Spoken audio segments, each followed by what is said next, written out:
हरे कृष्णा, राधे राधे मित्रों। आप सभी को दिवाली की बहुत बहुत शुभकामनाएं। आज की वीडियो में मैं आप सबके साथ शेयर कर रही हूं कि दिवाली वाले दिन हम घर पर लक्ष्मी हवन किस तरह से कर सकते हैं। तो चलिए वीडियो को शुरू करने से पहले देख लेते हैं लक्ष्मी हवन के लिए हमें किस किस चीज़ों की आवश्यकता होगी।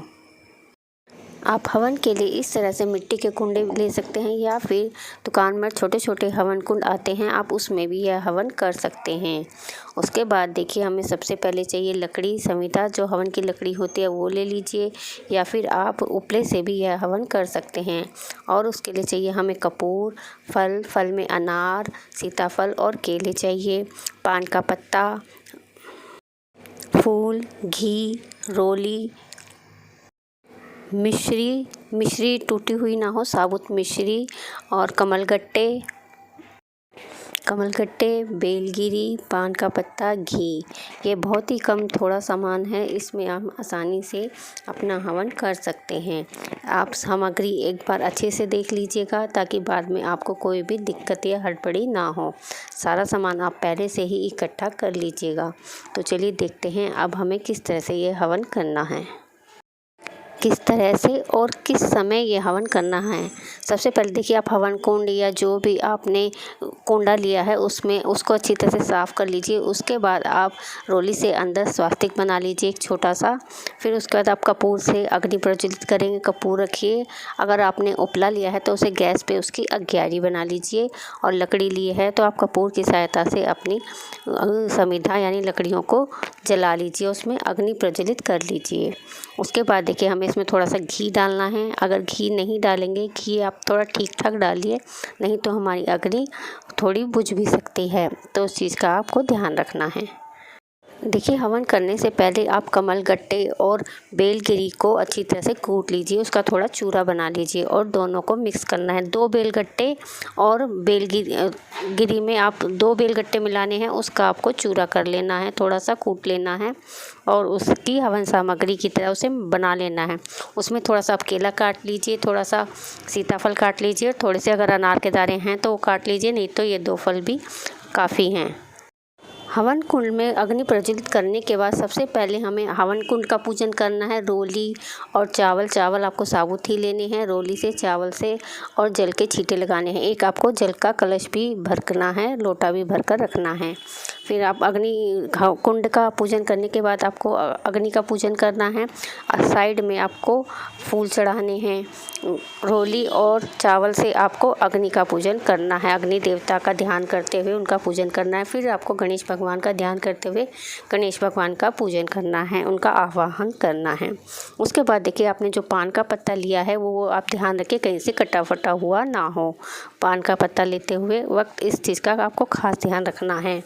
पान के पत्ते पर आपने जो सामग्री बनाई है बेलगिरी और कमलगट्टे की, उसके अंदर थोड़ी सी आपको सामग्री रखनी है। 2 साबुत कमलगट्टे रखने हैं और उस पर थोड़ा सा घी रखना है।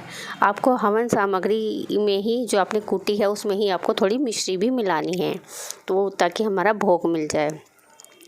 उसको पान की तरह, जिस तरह से पान वाली दुकान वाले भैया मोड़ कर देते हैं, उसी तरह से आपको पान को मोड़ कर और हवन में अपने उस पान का भोग लगाना है। मिश्री आप अलग से भी भोग चाहें तो लगा सकते हैं, नहीं तो हमने सामग्री में ही अपनी मिश्री मिलाई हुई है, तो उसकी अगर नहीं भी अलग से भोग लगाएंगे तो भी कोई बात नहीं है, कोई दिक्कत नहीं है।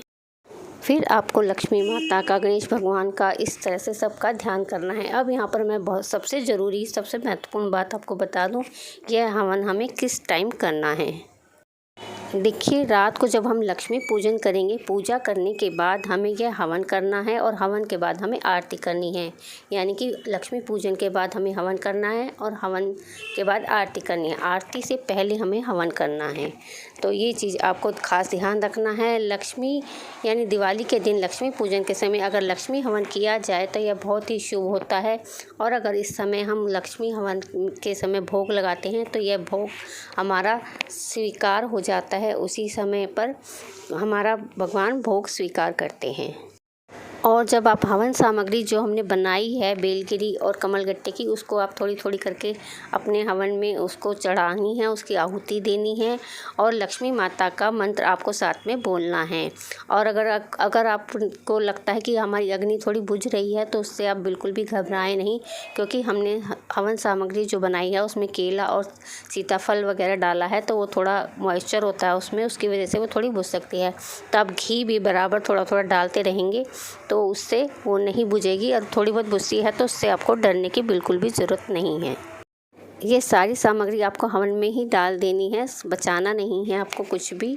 और फिर उसके बाद थोड़ा बहुत घी भी डालना है, जल के छींटे लगाने हैं, लास्ट में फूल आपको साइड में अर्पित करने हैं, आपको चढ़ाने हैं। तो इसी तरह से आप दिवाली वाले दिन लक्ष्मी हवन कर सकते हैं। छोटा सा हवन बहुत ही अच्छा होता है, हमारे घर की शुद्धि होती है, लक्ष्मी माता इससे प्रसन्न होती हैं। धन में बरकत होती है, धन की कमी, पैसों की तंगी कभी भी नहीं होती है। इससे यह छोटा सा हवन आप बहुत ज़रूर करें। आई होप आपको सारी चीज़ें समझ में आ गई होंगी। अगर कोई भी सवाल आपका इस वीडियो से रिलेटेड है तो आप मुझे कमेंट कर सकते हैं। मैं कोशिश करूँगी जल्दी जल्दी से आपका सवाल का जवाब देने की। तो आई होप आपको यह वीडियो पसंद आई होगी। अगर वीडियो पसंद आए तो प्लीज़ वीडियो को लाइक करें और चैनल को सब्सक्राइब करना बिल्कुल भी ना भूलें। साथ ही बेल आइकन को भी प्रेस करें ताकि मेरी आने वाली हर वीडियो की नोटिफिकेशन आपको मिलती रहे। तो चलिए मिलते हैं नेक्स्ट वीडियो में, तब तक के लिए हरे कृष्णा, राधे राधे मित्रों। आप सभी को दिवाली की बहुत बहुत शुभकामनाएँ।